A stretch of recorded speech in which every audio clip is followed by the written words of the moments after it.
Hi and welcome to another episode of Top Volts.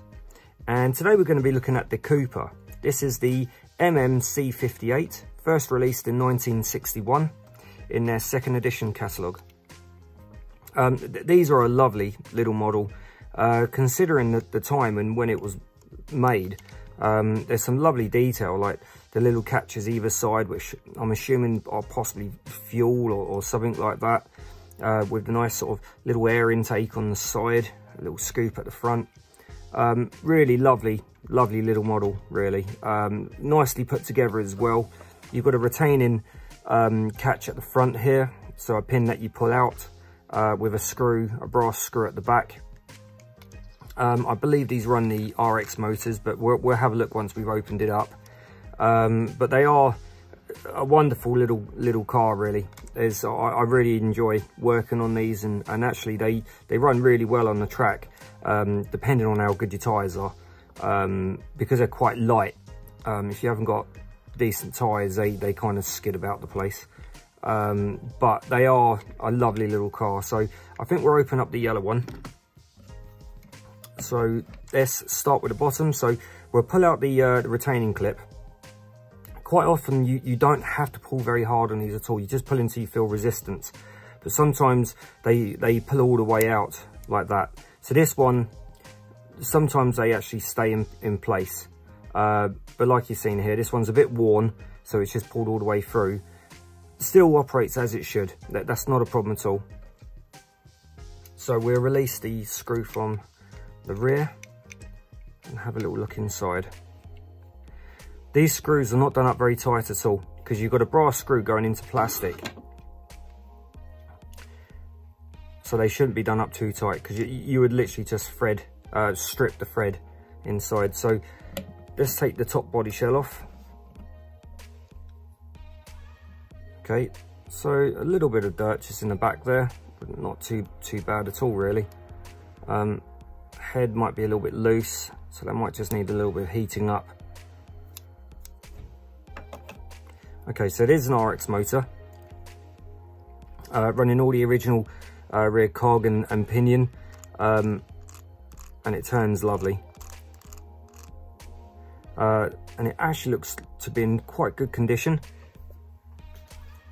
We'll probably give the contact where the brushes make contact with the centre spine on the motor, we'll give that a clean.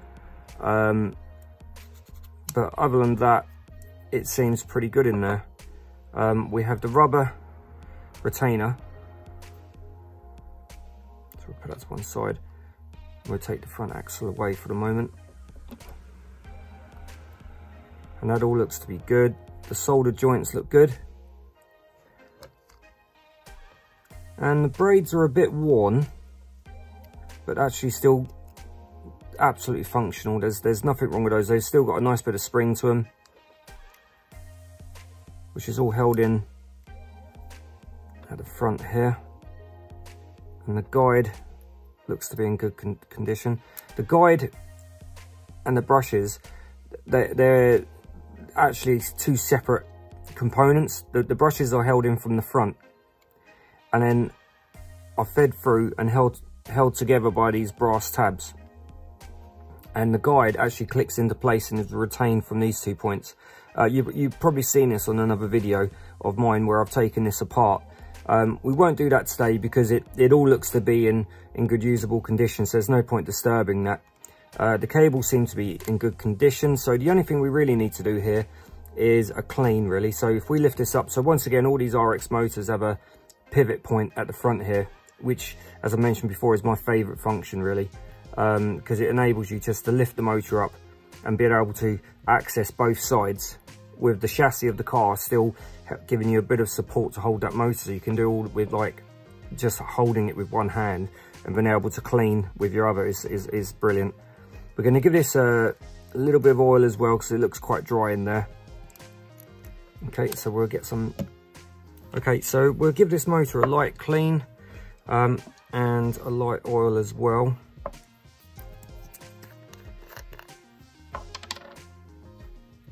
I tend to use just like an alcohol solution, which evaporates and doesn't leave any residue on the pickups or on the brushes. which you can use other sort of cleaning products, but this one's always worked best for me. So I'll just hold that on there. I'll do it so you can see it. That's it. And then I'll just turn the motor with the cotton bud literally just on the point of connection.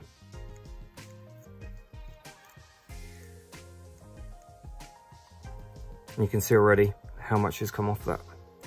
And you can actually see the difference, where you can actually now see the brass reflection. So just give it a couple more turns. Perfect. Now we'll just place a tiny bit of oil just down on the center spine of the motor, and just allow that just to roll back into this felt area, which is almost like a sponge, you could say. And we'll do the same up the front here, just a tiny little bit around there. You really don't need a lot at all, but I tend to like to do it this way because then when you turn the motor, the oil can run past and then soak in. And it's good practice to do this after every time you run the motor. So place that back in. That's it, perfect. Okay, so now we'll put the front axle back into place. Just remembering to put these two brass sleeves right to the edges there, because they help keep the front shaft where it needs to be. Some people do tend to try and force them into these points there, but they're not meant to be in there. So if you press them just to either side, and that will sit across there, and that will in turn, when the body shell goes back on, replace this piece of rubber back into place, which is, it's got a hole in the bottom there and there's a pin that it sits on. So just slide that back over. I'll bring it up so you can get a closer look. And what this does, when the body shell sits on here, it retains the pickups in place.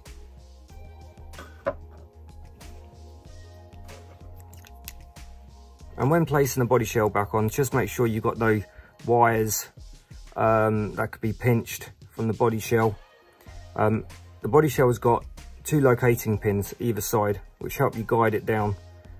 And also you can see where this rubber sits in there.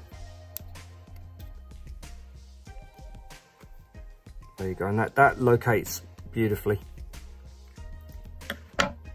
So if you place your front pin in first, so it's the reverse to how you take it apart, you just place that back in. You don't need to put very much force on that at all, and that's as far as it goes in. You don't need to try and keep forcing it, it won't go any further. It's literally at its stop end.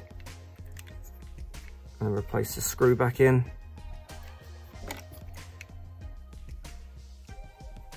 Like I mentioned before, you really don't have to do these screws up at all. You just keep turning until you feel a little bit of resistance, and then you go a tiny bit more, and then that's it. Okay, all sounds brilliant. Okay, so we'll give this a run up just to make sure that the motor is actually running the way it should run and there's no other issues. Okay, so we'll run the motor up. We'll keep the volts low to begin with, just to allow the brushes just to bed themselves in after they've been cleaned. You don't have to run it for very long at all. So we'll just bring the volts on. So we'll just give that a moment. And I'll slowly increase.